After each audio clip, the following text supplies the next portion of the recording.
The day the deal closes isn't the finish line, it's the start of a whole new chapter. Everybody starts a business to exit it at some capacity. People start to panic that they did not take care of their people. Making sure that your financials are as clear as possible is key. Almost everybody I know is completely wrong on what the return on their capital will be. I want you to stop guessing and start operating like a company buyers compete to own. You're watching the LeanScaper podcast, where landscapers come to grow. If you want the systems, stories, and strategies to build a lean, mission-driven company that your team loves working for, keep watching.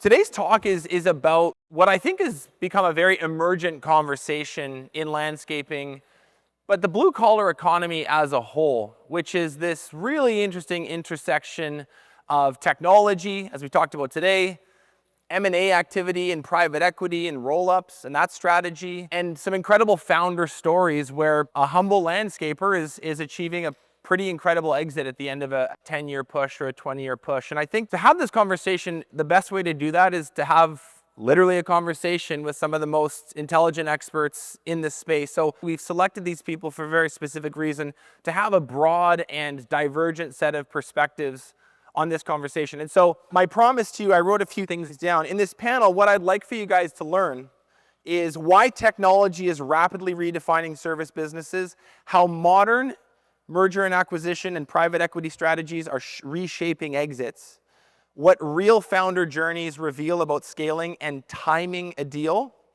And I want you guys to walk away with some clarity on what happens after the transaction. How do you protect your wealth, preserve your culture, and position your company, your baby, something that you've built for decades, position your company for a future where only tech-enabled, scalable, and leader-driven businesses command the highest multiples. I want you to stop guessing and start operating like a company buyers compete to own. So that's kind of like the promise for the next 90 minutes. And I've prepared what I think are really good power zone questions for our six panelists. And we're hopefully going to extract a narrative and tell a bit of a story about this very new, very exciting, sometimes scary conversation that's on the minds of a lot of landscapers. So the themes are as follows. We're going to talk about the rise of tech-enabled services, why technology is driving higher valuation multiples in traditionally low-tech service industries. Number two, the new M&A playbook in private equity strategies, how PE firms and consolidators are shifting their approach to landscape and home services. We're going to talk about founder journeys, building, scaling, and timing the exit, lessons from different founder paths. We'll talk about beyond the transaction, wealth, legacy, and leadership, what happens after the deal closes. And then lastly, we're going to talk about the future of service entrepreneurship.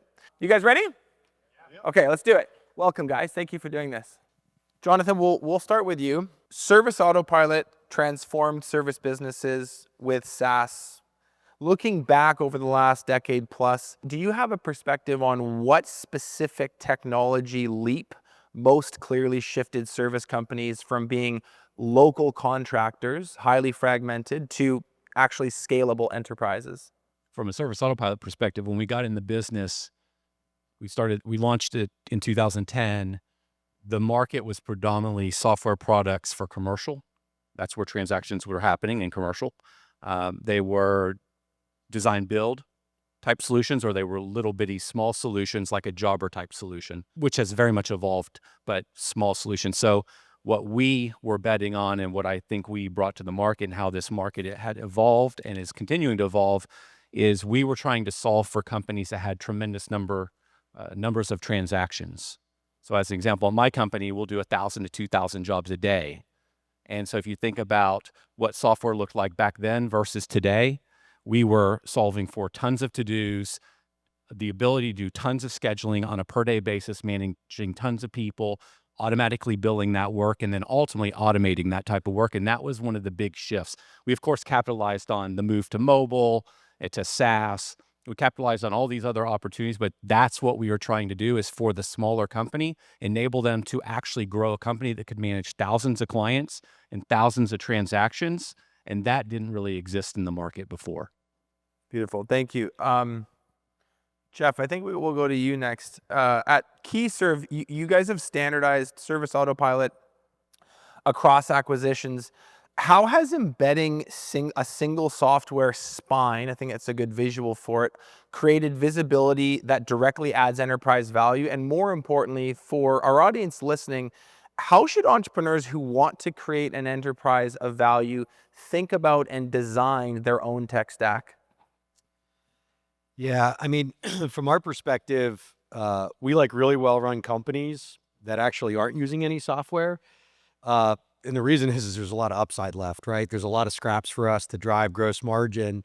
A great example is one of the first businesses we acquired in Merritt Island. You know, they were in the high 20s on the gross margin side. They were really lean on the SG&A. And, you know, in 3 years, we've added over 1,000 basis points of gross margin. It wasn't pricing, it was efficiency, it was routing, it was, you know, just understanding what was happening in the business. So I think, you know, regardless of the technology that you're using, and there's great technology out there, LMN, Service Autopilot, Aspire, there's all this great technology out there. Whatever you're doing or you're not doing, just know your business and understand, you know, I think it was Mark that was talking about what are the 5 things that are important to you. I mean, understand your mix of services, understand your mix of clients, and understand where you make the most money. Those are the things that will really help, you know, drive efficiency in your business. And I'm not telling you not to invest in software. I'm actually a big proponent of that. But what I'm saying is when we bring a company in, we get the most runway and the most gross margin improvement in year one from those businesses that aren't very tech savvy because they don't know where their cost is. They don't know where their opportunity is. And the entrepreneurs are trusting their belly, which is a pretty, you know, a pretty good metric, but the technology is moving so fast that, you know, we can definitely see things about their business before they do.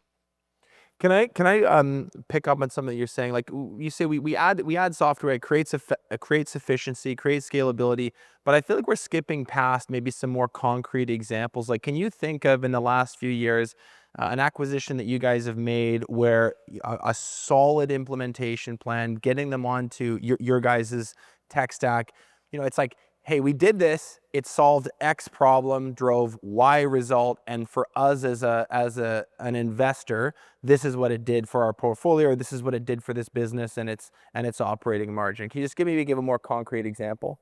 Yeah, I think probably the best integration and acquisition that we've done in terms of efficiencies is the most recent one we did in January, Trimall Lawn Service in Fernandina Beach. They actually migrated to Service Autopilot about 8 months before we acquired them. It was intentional. And they were able to come into the business. Number one, they were using about 50% of their capabilities, so we were able to ramp that up. Our local field support team, Bogue and Evan, are both here. They're on our integration team and finance team. And we were able to really help them better leverage how they were using that software. And we've seen gross margin expansion. We've seen, you know, improvement in receivables by moving everybody to credit card transactions. So that's been a very fast transition. And we integrated them 100% in 90 days. And that's the fastest and most efficient that we've been able to integrate a business. And it was a couple of things. Number one, the sellers had very open minds to what we had to offer. They were selling for a specific reason. They had felt that they had taken the business as far as they can take it. And so they came to us and they perceived us to know more about how to drive gross margin, how to improve SG&A leverage, and how to drive profitability. So when we were asking them to do things, there was no pushback.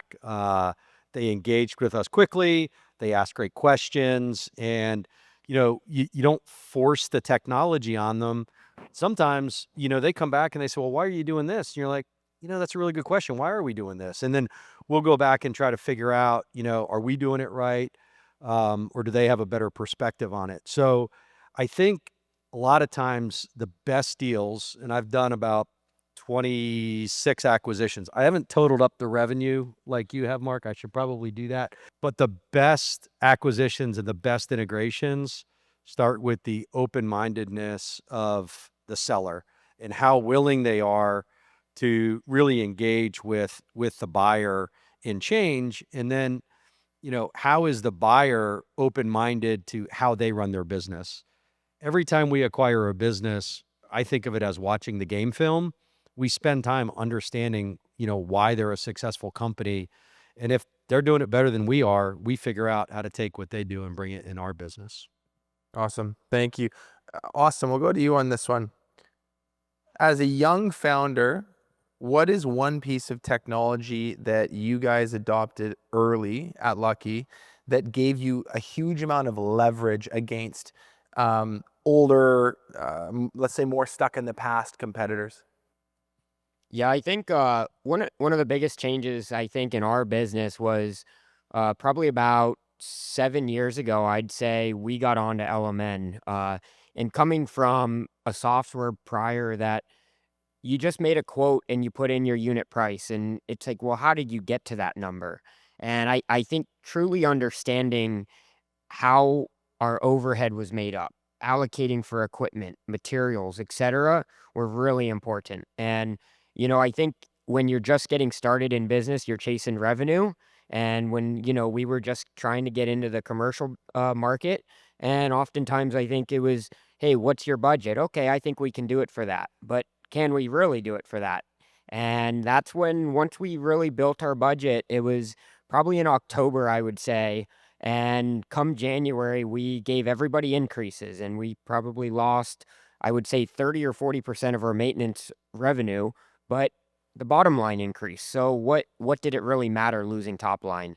So I'd say really building a budget, no matter what software it was. We used LMN. Obviously, it was much easier to do it in a landscape software that you just had to fill in the blanks, essentially. That really changed our business, and I would say it set us up for success for many years into the future. I'm going to ask you a follow-up on this, and any one of you are welcome to chime in on this as well, which is, I was having a conversation with a gentleman at the table earlier today who's just bought a business in the last 6 months. He comes from the marketing world and really excited about this company, wants to install more tech, wants to install modern marketing, and is struggling with, I think, a very, very widely felt challenge, which is the tech resistance. I don't, I want a paper check. I don't want to use an app. I don't want, there's a mindset that's a little bit more comfortable with less modern systems. What is your advice? Do you have, one or two things that have been really helpful for you in your business to help, I think the term is like foster adoption. The best software is the one you use. And I think a lot of people have struggled. Show of hands if you've had a hard time getting people to use the software that you pay quite a bit for. So great. Half of you at least. Advice on getting people to use tech. I think really pointing them in the right direction when they need help. I know one thing we did is we put all the customer service phone numbers on the wall. And I tell all of our people that there's people waiting behind those phone numbers waiting for us to call. And if we need help, we need to reach out, whether that be, for using an iPhone, using Outlook email, using LMN, using Samsara. We put all the customer service numbers on our wall. So anybody in our company can reach out, and I won't have all the answers, and nobody will, but those people will know all the efficiencies. And if we want something to do something, somebody else probably thought of it, and it probably does do it. We just don't know how to do it. Love it. Anyone else have thoughts on it, Scott? Yeah, I'd love to jump in on this a little bit. Start during the hiring process to really screen who you're hiring, who you're interviewing.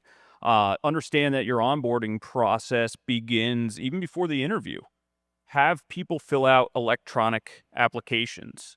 Have people do some technology-facing things before you even interview them.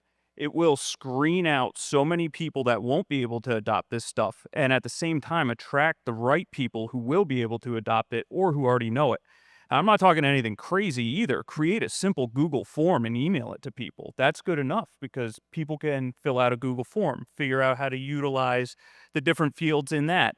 And then as you move through the process during your onboarding, have an automated onboarding process that sends emails to fill in any of the W-9, I-9 requirements, as well as direct payments. It's all out there. It's easy. Your payroll provider probably already has a solution if you're not utilizing it.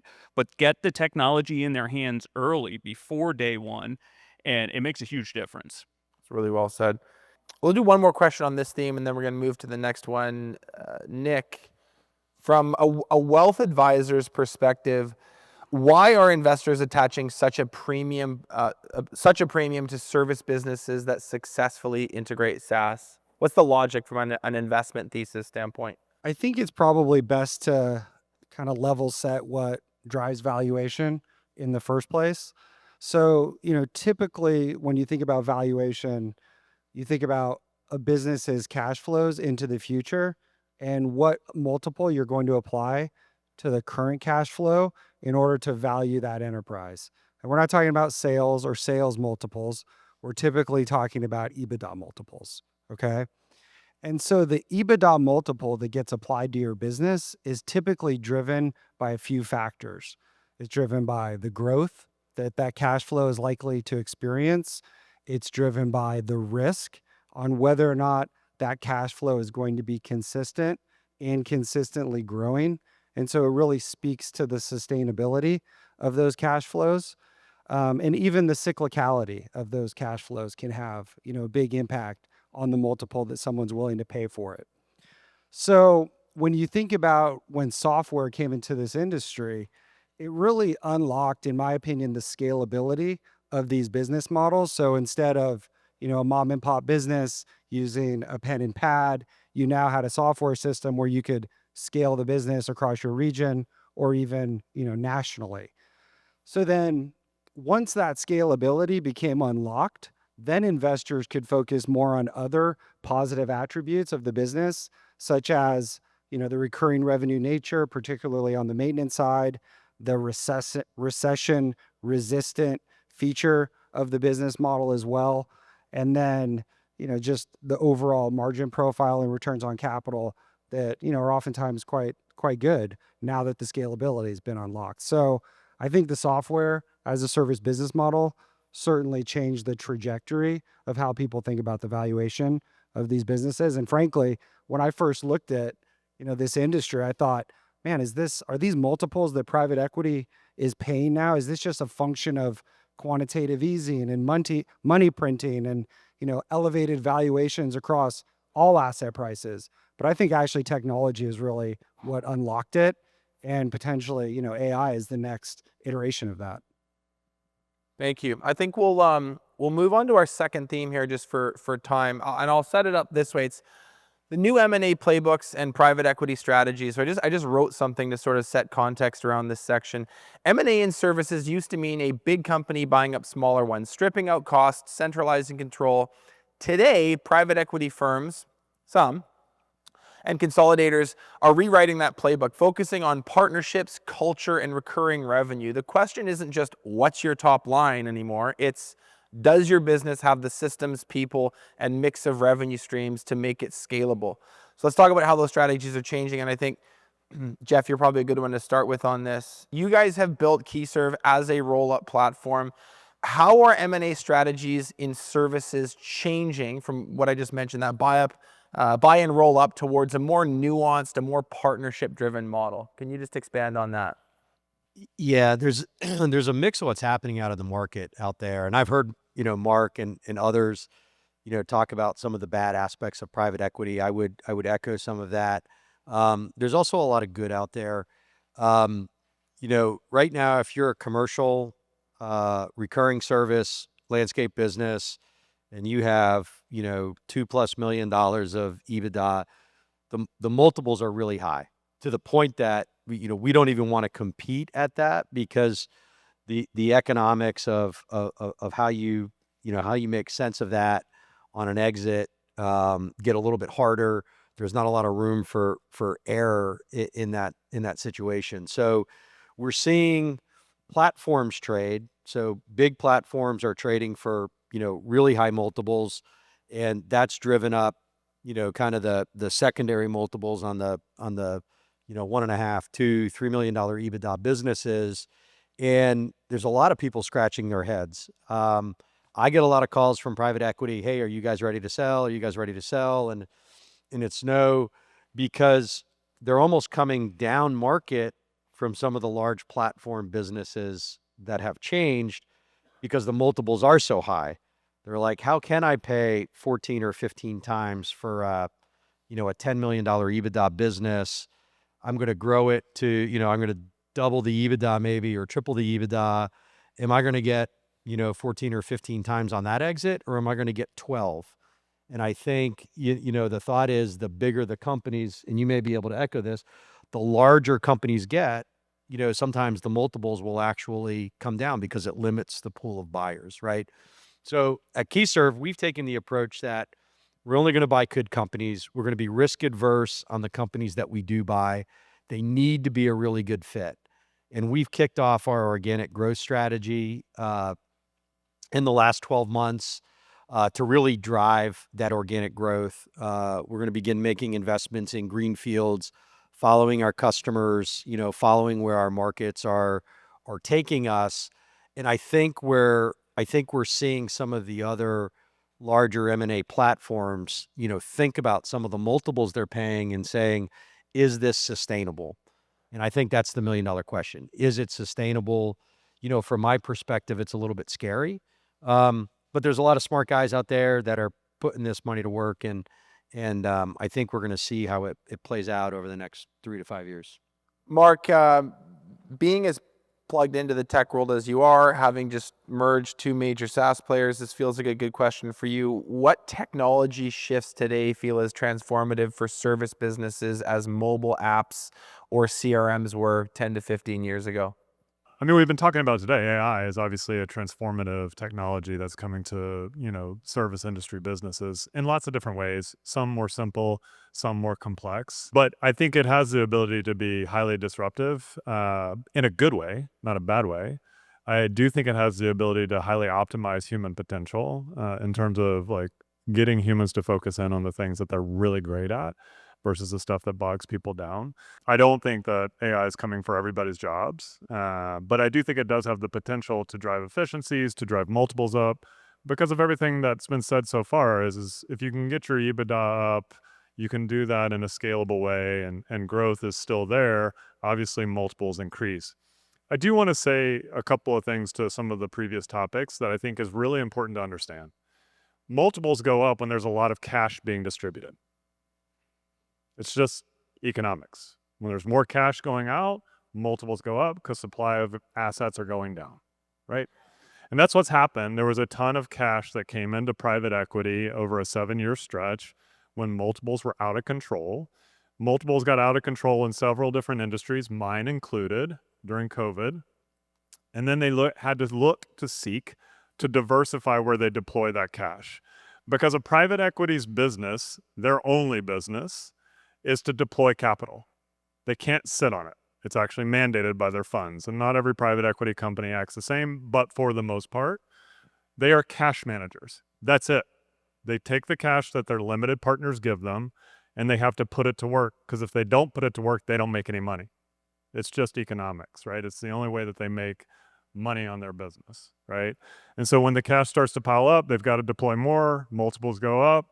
And so that's what you're seeing in the services-based industries, is like cash has moved over because the multiples got too high in other industries. It's hard, to Jeff's point, to make money back over a course of time if those multiples are too high. And then you see a lot of debt get taken on, which is what we saw, during 2020, 21, 22. And a good sign for anybody in this room is if you're seeking to partner with a private equity buyer, if they want to use a bunch of debt, that means they feel like they're paying too much. Don't do it. Don't partner with them, because then the debt will actually drive all the decision making moving forward. If they're not using debt and leveraging debt, they're probably paying a fair multiple, and you can push them harder, right? And so I think one of the things that's really important to understand is it's not complicated. There's a lot of money. Dry powder is the term in the industry, which I love that term. There's a bunch of dry powder sitting around that we all need to snort.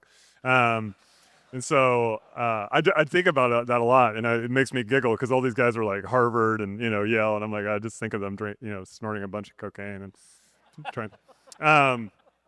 In all seriousness, that dry powder is really important because it has to get deployed, and cash is just like anything else. Water flows where water needs to go, right? And service-based businesses right now, technology has been a huge catalyst for that, for sure. And the reason why is what Jeff and Nick said. With technology, they can de-risk because it creates visibility. Through visibility, I now understand your business better because I'm not a landscape operator, right? And they're not SaaS software operators. They're not roofing operators. They're not HVAC operators. All these industries have experienced the same private equity influx of cash. And so through technology, they get a ton of visibility. Through visibility, they de-risk. Through de-risk, they can put more capital to work. Through more capital being put to work, they all get rich, right? That's just how it works. Hopefully along the way, though, everybody rides on the exhaust and makes money as well. So that's kind of how I think it works. That's an awesome breakdown. Thank you for going through that. Jonathan, let's go to you on this one. I was reading like a blog post or an article a couple weeks ago prepping for this. It was just talking a little bit about how you managed buyer competition around the time of your sale. And I wonder if you could just maybe share a little bit about, what the playbook was, the thinking, the strategic thinking that went into that was for you guys, and then maybe parlay that into some lessons for the audience who are maybe approaching the time of an exit, or maybe they're still quite a ways off, but they can begin, we can plant some seeds around how they might want to think about that really, really critical time of their journey. So are you asking how we chose to run a process, or how we arrived at the idea of selling, or No, I think more what I'm asking is like just sort of like managing buyer competition, really getting I don't say pitting people against each other, but yeah, exactly. Like doing a good job, keeping demand high, keeping people bartering up a price to something that you guys were really happy with. Yeah. So we were not looking to sell the business. We had a roadmap that was at least 5 more years out into the future, and just a number of things that happened that got us thinking about it. One of the biggest catalysts was the Real Green transaction that got us to think about it. And so I decided I would start taking all the calls we'd been getting forever. I'd start talking to private equity groups. So I talked to a ton of private equity groups. If you'd send your senior people to Dallas to see me, I'd chat with you. If you were an investment bank and you'd send your senior people to Dallas to talk to me, I'd talk to you. And through that, because I was just trying to figure out, do I want to do a transaction? Does it make sense? And through that, those conversations with private equity guys, they would all, not all, many would say, hey, you should just do a deal. The market's very efficient. You'll get a price. It'll be about a 5% variance between any deal you'll do with any other private equity group. So I started asking, yeah, but when you guys sell your companies, how do you do it? Universally, they run processes. And that's what we did. So we hired an investment bank and we ran a process. And the process was simply that the investment bank helped us go out to market to 150 potential buyers of our business, predominantly private equity companies, some number of strategic buyers. A strategic buyer would be like if my company, City Turf, bought yours, City Turf would be a strategic buyer. Private equity is a financial group that will come buy your company. You've heard all about private equity. So they go out, and then the bank or the broker, depends on the size of your transaction, they will run a process where they will go out and say, hey, here is the offering. This is what this company looks like. Would you like to make an offer? I'm simplifying this. We had 27 formal offers on our business. That created a very competitive process for us that allowed us to look at the best companies. In addition, by running the process with a investment bank whom we trusted, they helped us understand who the private equity company might be post-deal. The single biggest thing I think you're worried about is what is the relationship after you sell your business? Are you going to despise your business? And are you going to despise the people you're working with? Because that'll create a pretty miserable existence for you. And so by running that process with a trusted investment bank, we were able to try to guess at, will this be a good relationship post-deal? And what it resulted in is, of these 27 formal offers, I got serious on about 8 of them. And ultimately, and this is very critical, and this is a luxury that most won't have, but if you can engineer this is a dream. We took 3 of them through non-exclusive due diligence, meaning we didn't commit to anybody at the very end. We chose 3 finalists, and they ran us. It was painful, but they did due diligence on us at the exact same time to protect ourselves from getting what's called retrading, meaning they come back after you've been worn out for 8 months of your life and you're exhausted and say, you know what? We missed this thing in the data room. That's just a fancy name for them looking at all your data. We missed this thing, and you guys actually make $2 million a year in profit less than we thought. We need to lower the deal by $10 million. And you just say, I can't start over, and you do the deal. That's called retrading. And so I'll end with simply saying you would want to investigate the idea of running a process and create a competitive environment, and you want to do it, in my opinion, with a group that you absolutely trust, that you believe their advice when it comes to you should use this tax group or this lawyer, or you should ignore this private equity company because they will probably screw you like the last 10 people they did deals with. And there are great private equity companies out there. Private equity gets a really bad rap. And just like everything in life, there are bad humans, and there are 98% of humans are great. The same is true with private equity. There is really bad actors in private equity, but they're also phenomenal partners. And so the word to Google and think about ChatGPT is process. And if you can engineer that, it'll get you a much better result. That's my opinion. And so while you sold a SaaS platform, and we're talking, maybe what a commercial maintenance company with a few $1 million in EBITDA, like this playbook is still the same. I want to make that really clear. The advice that you just gave still totally applies to this business model. Yeah, some of the words might be different. You may not be talking to investment bankers because of the size of the transaction. Like, you'll have different number of potential buyers of your business. But at the end of the day, the idea that you don't just take a phone call and do a deal, but you explore the market and see how much variance there might be in the market. I think between the initial bids that came in and our close, there was a $38 million variance. Right. So if I had and that was after a competitive process, and it still went up another $38 million. Just think about that. And so a lot of people say, well, I don't want to spend the fee. I spent millions of dollars in fees to run this process. I got every dollar back. And my argument is, generally, you will recover the fee that you pay your investment bank, broker, whatever you want to call them. You will at least get that money back, and then it will be a free transaction. And you got free advice. And so that's kind of how I... Yeah, really well said. Thank you. And can I make just a quick comment on that? So in the space, in what I call the lower middle market, which is where a lot of us sit, right? $1 million, $2 million of EBITDA. Not all brokers are created equal. So some of them are glorified real estate agents. And so you just need to be very careful of the partner you choose and the fees you agree to pay. My advice to everybody is get a kick-ass CPA. And it may not be the one that, does your QuickBooks true up at, a quarterly year end or whatever, and get a really great M&A attorney.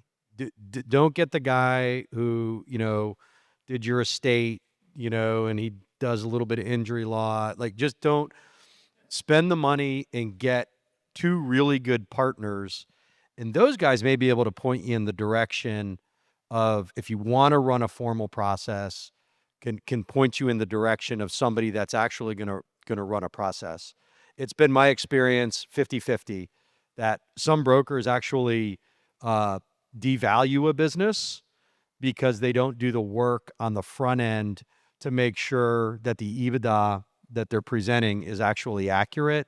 So they've set an expectation of, hey, your EBITDA is this, right? And most of you guys don't even look at EBITDA, right? It's net profit. It's what are you putting in your pocket at the end of the year? And then next thing you know, it's not X, it's X less $300,000. And that's a significant change. And it can really, it could really change the course of the deal and even delay that process, something that you've spent a lot of time working on. So find that great M&A attorney, find that great CPA, and a good buyer will want you to have that. Let's go a little deeper on this with you, Austin, because I think there's a really interesting, different perspective on this. As someone who started, how old were you when you started Lucky? I was about 8 or 9. Okay, so and by the time you're ready to do a deal, if it comes to that, you will have spent the vast majority of your life building this thing, a huge amount of your identity and personhood wrapped up in Lucky. It's your baby.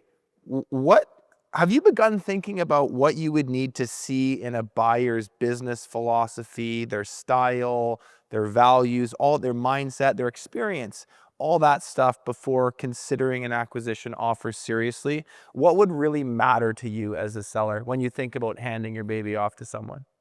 Yeah, I mean, I think one of the most important things and the easiest thing to see is, what is that buyer's track record? I think there's so many private equity firms out there right now. There's a bunch of great ones, but there's also a bunch that don't have a single reference from a company that they've bought before. If you called any of those previous owners, they may not have a great rapport about how their process went, So I think there's a handful of some that are amazing, but there's also some that, you know, mostly the larger ones, few $100 million companies that are everybody's a number, you know, and one of the quickest things they do is push out the former owner so they can instill all of their own processes and their own people. And so I think one of the important things is one, protecting culture, obviously protecting the customer, doing what's right for them, and not cutting corners. So, you know, I think one thing that is key is trying to get good references about any potential buyer. Is there anything else that strikes you would be like a big red flag? This would be a sign not to proceed, slow down, like anything that you can imagine being reason for pause. Throwing big numbers out on an LOI, right? Like they can put any number on an LOI and, you know, retrade the deal later. And I think some of them, that's their plan, you know, or a very big earnout, and they're not in the business to pay the earnouts. So you've just really got to be careful. And I think a good advisor is something you have to have involved in the process. Really, really well said. Thank you. Go ahead, Nick. I would just add that, you know, one of the common themes across what Jonathan said, what Austin said, and what Jeff said is really it's about doing your due diligence and putting a lot of effort into the process of selling your business. I mean, I'm sure you all put in tons of effort into running your business, spending time with your people, training your people, taking great care of your customers. And what I see all too often is when it comes to this process, since it's such a foreign process to many people, they actually just don't put the due diligence into it, right? So they don't spend the time to interview a good CPA, to interview an M&A attorney that's done hundreds, if not thousands of years. They don't interview brokers or M&A advisors to actually select the right one. And they actually don't even think about necessarily projecting their own business into the future and thinking about different multiples or valuation multiples scenarios that are likely to impact the value of their business. So I would just like advocate for, you know, putting even more effort into this process, even though it's foreign, than you do to your core business. Nick, we'll linger on you for a second. As someone who has invested in public markets for 20-ish years, private and public markets for 20-ish years, how have you seen the private equity playbook change over the past few decades in how they create value with their recently purchased investment through their operation activities? Give us kind of they used to do it this way, now they tend to do it more this way type answer, if you can. This is an important topic because it's going to, I think, lead you to get the most value for your business. And the path is really to take a page out of the private equity playbook and just do it yourself. Okay. So historically, when private equity first, you know, became a thing, if you will, let's call it like 20, 30, like 30, 40 years ago now, it was very simple and very different. They would try to acquire businesses very cheaply, let's say 3 to 5 times EBITDA. They then go out and they do a bunch of tuck-in acquisitions. So just acquire other smaller companies, also at cheap valuations, hopefully cheaper than the initial transaction they did. They'd put all those together, they'd slash costs to the bone, and then they'd take it out as a bigger company with the idea that they're going to sell it for a higher multiple. And they did that. And maybe they would sell it for 8 times EBITDA, for instance. And that worked great, just basic cost cutting, financial engineering. And then as overall valuation multiples across, you know, every asset class basically went up, the private equity playbook changed, as well as a lot of capital flooded into the industry, which also, you know, made multiples go up as well. So then the playbook changed. So now the playbook is more so pay a fair valuation or possibly a full valuation multiple for that initial platform transaction, and then focus on a few different things, primarily growth. And that could be growth in revenue, it could be growth in margins, and it's also the measurement of those two metrics, as well as measuring all types of investments in order to make sure that those investments that you're making are having an accretive impact on the valuation of the overall enterprise. Okay. So what are they going to do? They're going to implement all of this wonderful technology that everybody's been talking about at this event, right? They're going to figure out how else can we grow? We're going to take up prices. We're going to do tuck-in acquisitions of smaller companies at cheap valuations. We're going to invest in marketing and advertising, and we're going to do it in a way where we know we're increasing the lifetime value of our customers. So again, a focus and a measurement on the metrics that actually drive the value of the business. Okay. And in that process, they're going to meet regularly. They're going to have action plans on all these various metrics, again, with the idea to increase value over their holding period with technology at play the entire time. And then the last part of the playbook, obviously, is to try to grow a bigger enterprise and exit at an even higher valuation multiple. So it's really changed from rudimentary financial engineering, buying cheap, buying other companies and then trying to sell, to really focusing on growth and making value accretive investments and then selling it at an even higher valuation. We'll move on to this next section, which is about founders' journeys, building, scaling, timing the exit. This is where a lot of you are right now. Scott, we'll go to you on this one. You emphasize holistic leadership a lot. You built your own business. You've had the perspective of working with a bunch of other businesses. Can you talk a little bit about your personal and your business journey over the last years and how it's shaped the way that you think about building a company that's not only scalable, but also saleable? Everything comes down to education and perspective. Learn the skills that you're going after. If an exit is something that you have in the pipeline, it can be 20 or 30 years out. It can be 5 years out. If it's any tighter than 5 years, still start learning. You probably should have started sooner, but there's no better time to start than right now if you're within that. Start learning these things.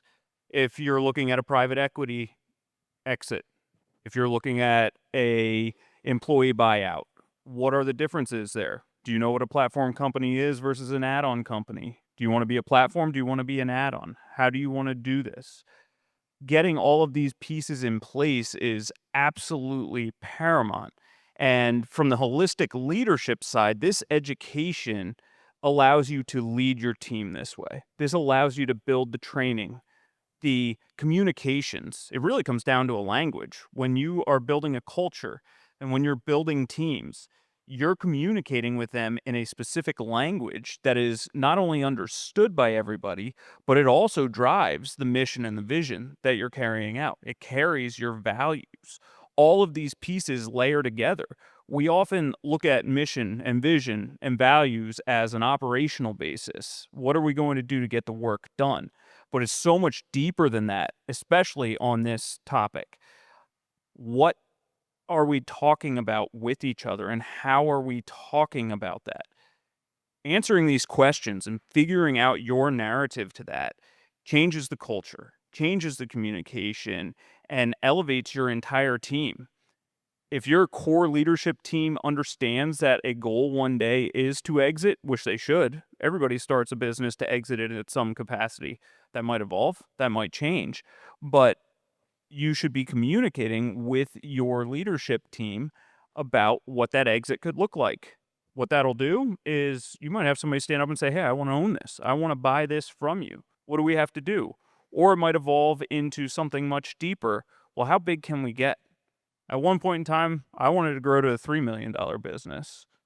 Now I have my eyes on $1 billion business because the perspectives have changed through all of these pieces.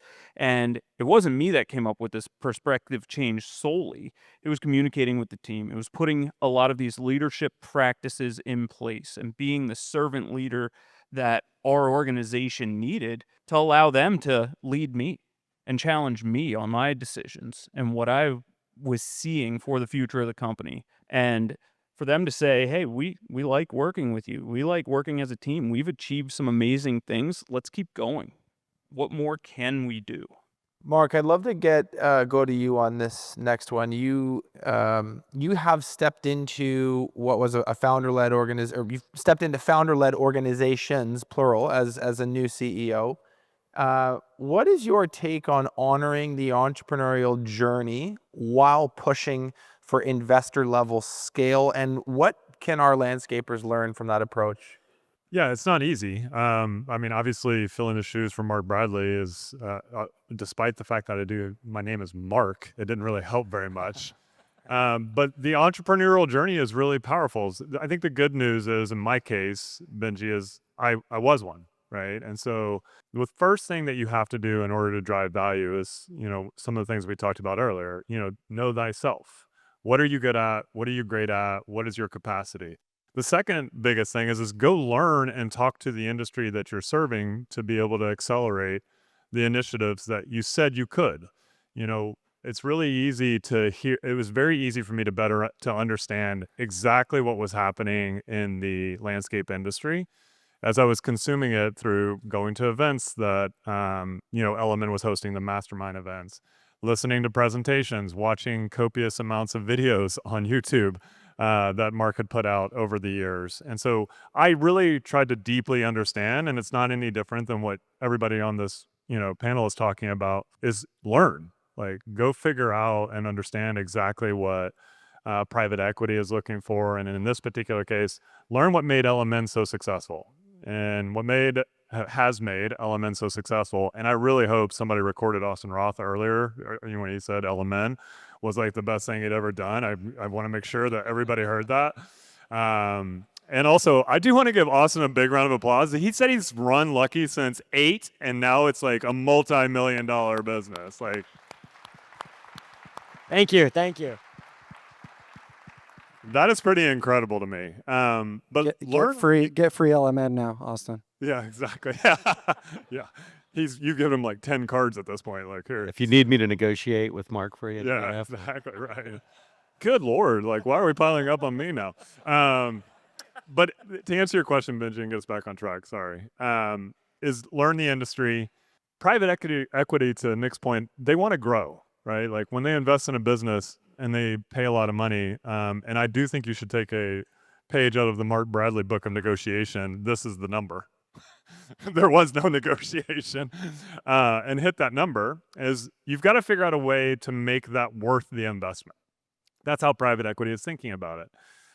And so when I invested in LMN along with my partners, we had to figure out, can we actually grow LMN? And the answer is 100% yes, right? And so you have to honor the lineage, which is what has gotten it to where it is.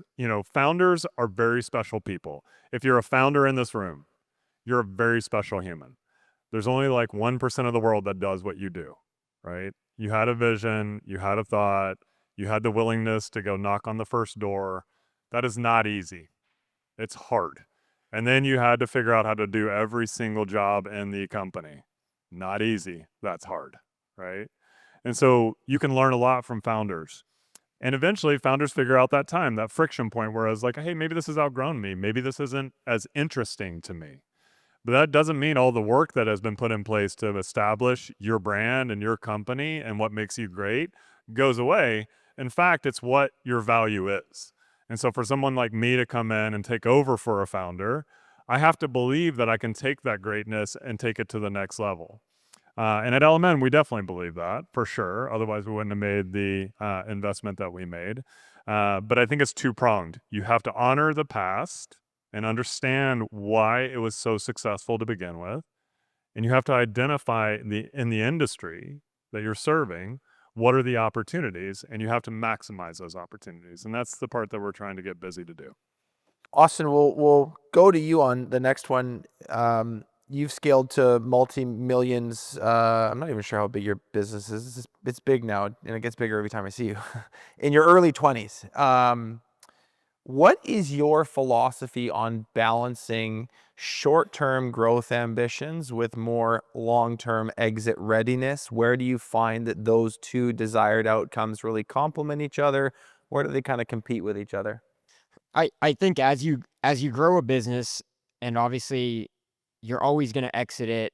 I always say it's not when, it's if, or it's not if, it's when. Like, you're always going to exit it. It's just a matter of when. It could be next year, it could be 20 years. So I think with growing a business, no matter how fast you're growing, you got to make sure you're profitable, and make sure you document your CapEx expenses, make sure you're accurately accounting for financials. As long as you can prove to a potential buyer a one-time expense, you can get credit for it when you go to sell your business. And making sure that your financials are as clear as possible is key. So I think as we grow, we make sure everything's documented. We might make some bad hires. We might pay relocation. We might do one-time expenses that wouldn't necessarily be applicable had we not tried to grow as fast as we did or are growing. It's really well said. Thanks for sharing. Jeff, from the different side of the aisle, like when you're examining deals, the ones you've done, and equally as much the ones that you've passed on, what founder characteristics separate the companies that thrive post-acquisition versus those that really struggle? Yeah, there's two questions I like to ask, and not in any order. Number one, what do you want to do when you grow up? Which is, what do you want to do when you finish this transaction? What are the parts of the business that you like, and what are the parts of the business you don't? Not once have I heard HR, finance, like that's not what I'm hearing from founders. But my job, and this was right out of the playbook at Site One when we were buying companies, figure out what the seller wants to do and then let them do a lot of that and take everything off their plate. And so that's a big part of how we think about it. Now, if they're like, hey, I want to go to the beach and I want to fish Costa Rica 6 months out of the year, it's probably not going to be a good fit for us, right? Not today. However, if they're like, look, I really just like the operational side of the business. I don't really care for customers. I don't like any of the HR stuff. I don't like the finance stuff. I really like operations. I like being in the yard in the morning. I like being on job sites with guys. Then we need to figure out how they can do more of that. And it might not just be in their business. We might have a need somewhere else where we can leverage that and give them an opportunity to excel there. The second question I ask, which is probably the most important, is what are you most concerned about in doing a transaction? And if they don't say the health and well-being of their employees, and they don't say the health and well-being of their customers, we are not interested. And that's not you can tell if it's rehearsed. Most of our average age of our sellers, I think it's like 48, 49 years old. I like to say we don't make people rich. We just make them liquid. They're selling their business for a reason. And the reason they're selling their business is they felt like they feel like they've taken the business as far as they can take it. And they're afraid that they're going to lose the talent because they're not creating the growth opportunities for their team. They're afraid they're not going to be able to service their customers as their customers grow. And those things, those emotions that come from the seller, those are real, and you can tell when that is happening. And throw out what their financials look like, throw out where the opportunities for growth are. If they can't answer those two questions honestly and genuinely, and it doesn't fit what we're looking to do, then we tend to walk away from that. Jonathan, we'll close this section with you, which I think is the right note to end on. You bootstrapped Service Autopilot. You built it brick by brick for years before exiting. How did you personally know it was time to sell, and how would you encourage others to intentionally and deliberately reflect on that question for themselves? We decided it was right to sell for us because we felt like the numbers were there. In our case, it was a big enough number that we had complete optionality in life. But that was just part of it because we weren't really looking to sell. And the money was interesting, but it wasn't super motivating. We felt it was there in the future, so we weren't really worried about capturing it right now. And I think for owners, there's a risk that we listen to the news and the media, and we live in fear of whatever the valuation of your company is now not being available to you in the future, and I don't buy that story. And so we weren't making the decision from a place of fear where we thought now was the time we have to strike. I think what more drove our decision is we thought about what does the future look like for us, my business partner and I, and what could we get super excited about as being our next chapter in life.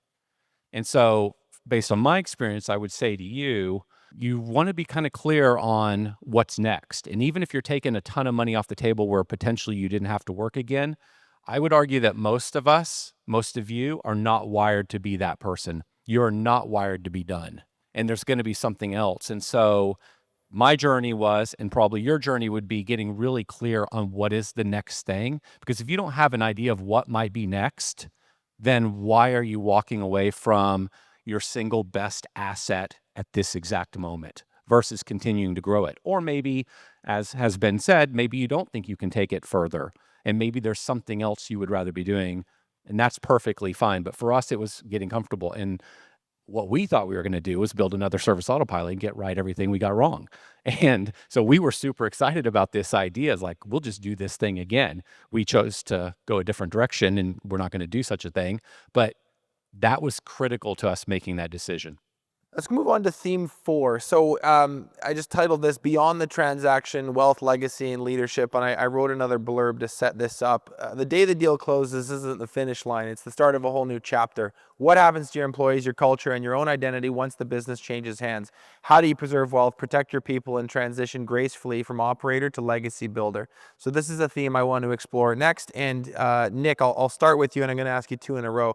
You work with businesses and business owners who are at these turning points. Can you give us a short list of like the most common and painful and frustrating from your perspective mistakes that get made? So yes, I work with owners when they're considering selling or after they've recently sold. Okay.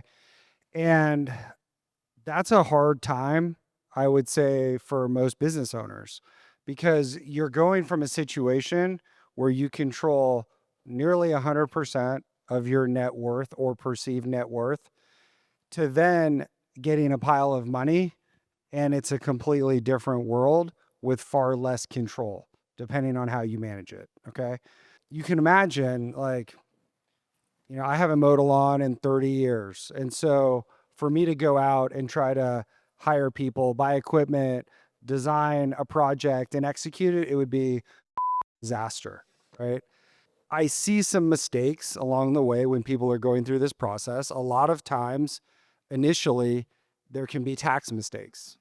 So, I had a situation about 16 months ago where someone came to me, they had an offer that they were in due diligence on, and their 25-year CPA had told them that they were going to pay a 15% capital gains tax rate on that deal.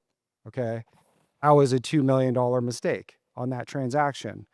And given what the family spent and how much money that they would have after the deal, it made their financial situation and their personal spending unsustainable given a reasonable level of returns.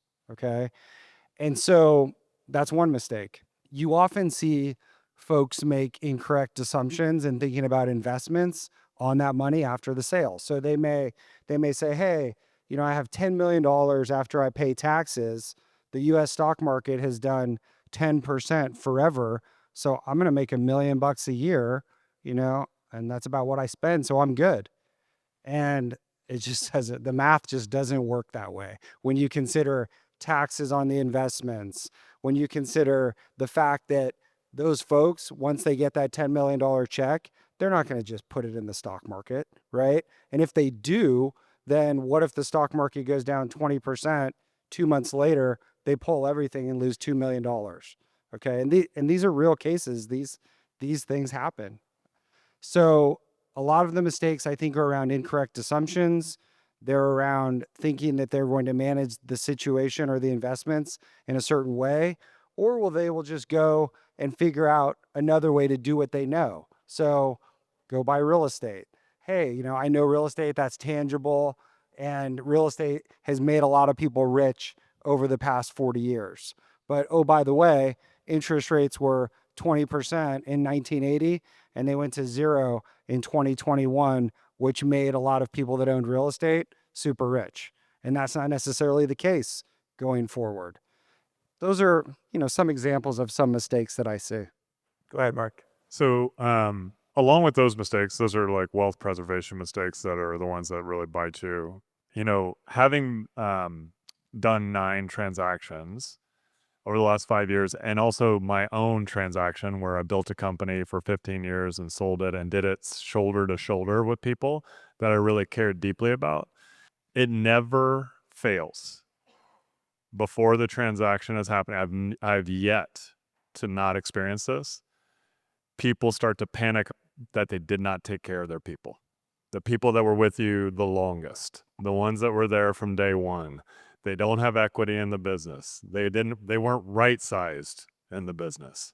And so as you start to go down this path, I will strongly encourage anybody as you start to think about selling your business, if you have partners in that business that are not equity holders, i.e. shareholders or owners in the business, but they have contributed heavily to the success of the business, I've yet to meet a founder that sold that did not have some form of guilt that they did not take care of those people enough.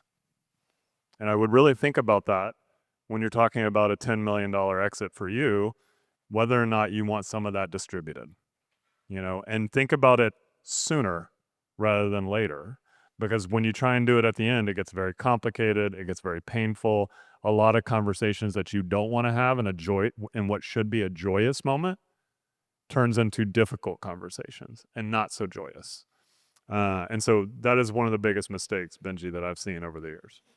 Austin, for you, if you were to sell, what kind of legacy would you want Lucky Landscaping to leave for employees beyond just the financial success? What would hypothetically be really, really important to you post-exit, and why? Yeah, I think, I've always thought about it and what it would look like if we exited. And I think what would mean the most to me is using Lucky as being a platform to where, all of our people will end up getting elevated positions, more responsibilities, and really do more with their life and their career at Lucky. Example would be, say, an HR director. Well, now there's, instead of 90 employees, as we start to do acquisitions underneath Lucky, they might be in charge of 300, 400, 500 people.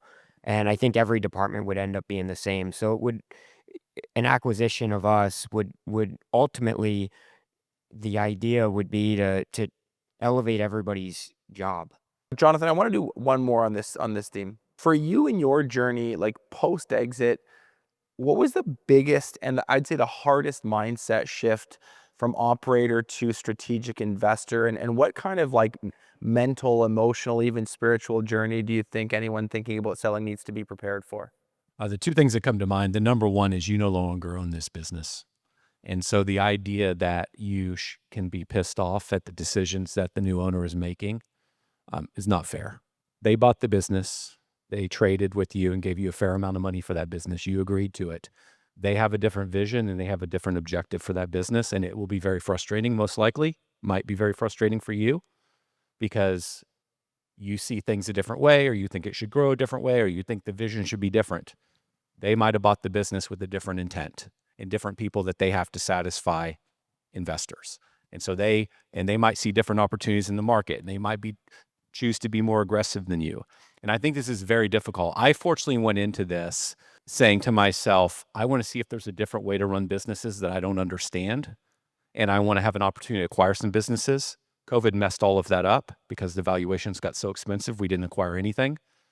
And I was working on that significantly until COVID. And so I was excited about that. So what I would encourage you to think about is, if you sell your business, it will not go in the direction you want it to go. But what can you learn from that experience that will make you a better owner, operator, builder into the future, good and bad? What will you get an opportunity to learn? And so I would encourage you to go through that process and consume and learn everything you can possibly learn. The second thing I would say is, I'll echo what Nick said. You are a builder. You're an operator. And you might be making a lot of money. And it is a completely different hat in life to wear, to be an investor and to be very calm when you have to go back. When I'll go back to listening to the news. Fortunately, I hadn't been investing since I was 20. But I have so many friends that are founders that have sold their businesses, and the majority struggle with making the switch from operator to investor, where you're now deploying capital and you have to be very calm about it.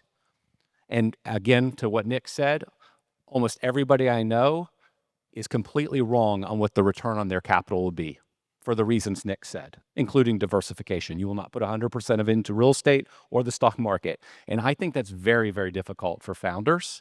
And so preceding your transaction, I would highly encourage you to really become comfortable with the idea of investing your money, because that's the future of what you'll have to do to actually grow that money. If you're not going to do that, you might as well just keep operating businesses.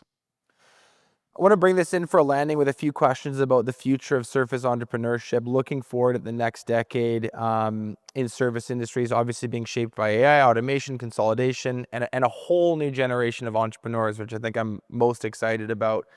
Jeff, I'll kick this off with you. Looking ahead 5 years, maybe 10 years, although that feels like too far away to even guess at this point. Let's say 5 years. How will platforms like KeyServe and others change the competitive landscape for independent landscape operators? I actually think there's going to be a surge in independent landscape operators, and I think you're going to see a lot of extremely well-run independent companies that are significantly larger than they have historically been. Our hypothesis and strategy was that, companies in that, $5 to $10 million range, they kind of hit a wall, and the risk and the capital required to grow, you're going to make less money. You're going to, the things are going to get harder. You have to hire a CFO. You have to hire a VP of HR. You have to do things that you're not comfortable doing. I actually think groups like this are giving independent operators an opportunity, to learn. I was talking to Austin out there today, and I was talking about his company, and it's a great business. I'd love to have, Austin a part of my team, but I was like, dude, don't sell your business, right? Just grow this thing as big as you can go. You still got a lot of grind in you. You still got a lot of runway. Just go and just go and have fun with it and make yourself less important in the business, right? And I think we're going to see that from an independent perspective. I also have a fairly contrarian perspective on what the largest roll-ups are going to do.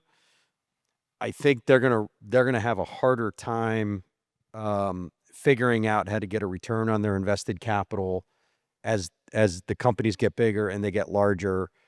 My hypothesis is that some of those companies may come together so that they can take a cost out strategy and they can improve profitability, and similar to kind of the Brickman, Valley Crest, Brightview, kind of roll up. I think they'll learn from that, and I think they'll do that better. But I do think that we're going to see a lot of change, and I'm highly encouraged that the independent operators are going to build significantly stronger companies, mostly because they can move a hell of a lot faster than larger platform-based roll-ups can, and they can pivot and they can kind of do what they want because they're only answering to themselves. Nick, I'll go to you on this next question, and I'm going to change it on the fly here. Like with increasing PE and SaaS influence, what does the future of the exit look like? Now, Jeff just raised a really good point, which is, there actually might be people who are holding on to these things in a much more long-term way. So maybe it's less about the future of the exit and more just about where the people in this room, their mindset needs to be locked in on for the next 10 years. What will define the most valuable service companies 10 years from now, whether you hold it or you liquidate? I think it really goes back to what I described earlier and how private equity has evolved and what the private equity playbook is today. Do that, right? Be more efficient, deploy technology, increase your margin so you're stacking cash along the way if you do decide to keep the business, and focus on growth and taking care of your people. I mean, essentially, take a page out of the private equity playbook without putting too much debt on your business and not taking care of your people. Mark? It sounds like you said build a company you want to own forever. 100%. That's about right. Austin, a question for you is, as part of the new generation of entrepreneurs, one who's found some success early on, what is your advice for other young, hungry entrepreneurs in the industry? How can they recreate or even exceed the impressive results that you've achieved? I think, trying to build a business that doesn't rely 100% on the owner is something that I've tried to do. Um, Having meetings with the team and really delegating tasks is, not babysitting employees and really empowering them to do their job better, setting goals, holding them to metrics. And, now I think in our company, we don't fire people. People quit because they're held accountable to metrics. And people either jump on board or they get out of the way. But I think everybody makes their own decision. And I think building a company that is always sellable has always been in my mind. So, you know, you got to figure out what drives value to a potential buyer. And, one of the biggest things is an owner that's not the an owner that's not heavily relied on in a company. Scott, a question for you is when you think about the next 10 years, what are some leadership traits that you are talking to your audience, your community, even to yourself about that are going to be like mission critical to have that are different than the ones that they were before? So I'm asking how this emergent technology that we spent all day talking about changes your approach to leadership. Is there a heavier focus on vision, on curiosity, on learning, like you said earlier? And how is that different from maybe what would have served people in the last decade? The leadership side of this doesn't really change as the technology does. It's human to human. We are interacting with humans, we are leading humans. The tools and the resources that the humans are able to utilize change. That's where the adaptation has to come in. AI is a great topic to talk about with this. A lot of people are utilizing AI as a resource, going on there, using it as Google. Can you create this for me? Using very generic short prompts. If you can lead your team to utilize AI as the tool and they are the resource, write a longer prompt. Get the thought stimulation in there. Get your ideas in there. Then let the answers come out. That will keep the proprietary nature of everything that your people are doing. That will allow them to be bought in and give them a piece of the ownership to everything that they're developing. People that are managing divisions or directors that are managing multiple locations, being able to do things like this and create their own new SOPs that are from their brain.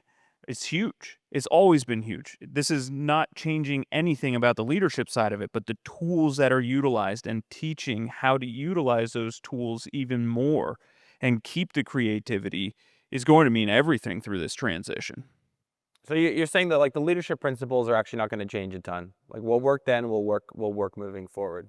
Absolutely. Human physiology is not changing. We are adapting. Our brains are learning at a faster pace, but the actual foundational neurology and the physiology around human nature is not changing. So, learning how to do it better, learning how to create new neural pathways, learning how we can change the way we think and make those pivots when necessary, the information on how to do that is going to be more easily accessible. So again, it goes back to learning like we've been talking about this entire time. Keep educating yourself, learn at a faster pace, learn to lead, learn those physiology and neurology principles that will help your team grow and not only help them grow, but help you grow. In order to lead this properly, you have to go through a lot of these changes. You have to do some of the work, all of the work that you're going to push off on your team. And having an open-minded growth mindset, growth-oriented team will change everything. Mark, I'm going to go to you on this one, and anyone else feel free to chime in on it because it's a really interesting question. Being as close to the technology as you are, and keeping in mind what Scott just said about some of the principles remaining the exact same, I think we can all admit the rate of change right now and for the last 5 years has been pretty overwhelming. Even for very, very smart operators, it's like it's just always a new thing. It's like We just learned how to do SEO, but now it's LLM optimization, and we just learned how to do this marketing tactic, but now it's this. And I think that business owners are understandably looking for safe bets. Like, where should I put my focus? How do you think about future-proofing against disruption that we can't even clearly see yet? Thinking about corners we can't fully see around yet. And what principles would you encourage the growth-minded operators like the ones that are in this room to lean on in a world where everything changes so quickly? Wow. That's a big question. Hard one to close. Yeah. Yeah. So I'll lean on a couple principles. I think Scott is onto something. Like, tried and true principles will lead you through a lot of this stuff. One thing that I think is really important for folks to be thinking through and adopt is the only way forward is through. Like, my grandmother, I used to go, and she was a very big German lady, and awesome, tough as nails, Alfreda, you know. And I remember coming and like talking to her and sharing my burden and complaining, and she would listen patiently to me. And then all of a sudden she would look at me and say, "That's great, Mark, but we're here now." Right? And so we're here now. And so what are you going to do about it? Right? And the only way forward is through. And so I think that type of mentality is very important. I don't think the leadership principles will necessarily change. I do think your pace has to change, and your willingness to embrace change at a different pace has to change. And that doesn't necessarily mean that the principles that you've brought to bear over the course of years are changing, i.e., like, I really believe in hard work, or i.e., I really believe in being direct, as a leadership style. I really believe in inspiring growth-minded human beings. I don't think any of that needs to change, but it's like running a marathon. It's like all of a sudden, if you don't pick up the pace, you're not going to finish, right? And this thing is changing quickly, not just in the last 5 years, just in the last 12 months. If you look at the conversation about AI 12 months ago as an example, it's a totally different conversation today. And your utilization of it probably has, gone in concert with that. And so your level of curiosity needs to increase dramatically. Your pace, your willingness to gut through pain and start to run faster has to increase dramatically. You don't have to be any more technically gifted. You don't have to be an AI savant. You don't have to be any of those things. But what you have to do is be able to endure pain more and faster. And you have to be way more curious than you've ever been before. And if you do those two things, all of a sudden, things will become easier, less fearful. You'll be able to leverage versus feel burdened by.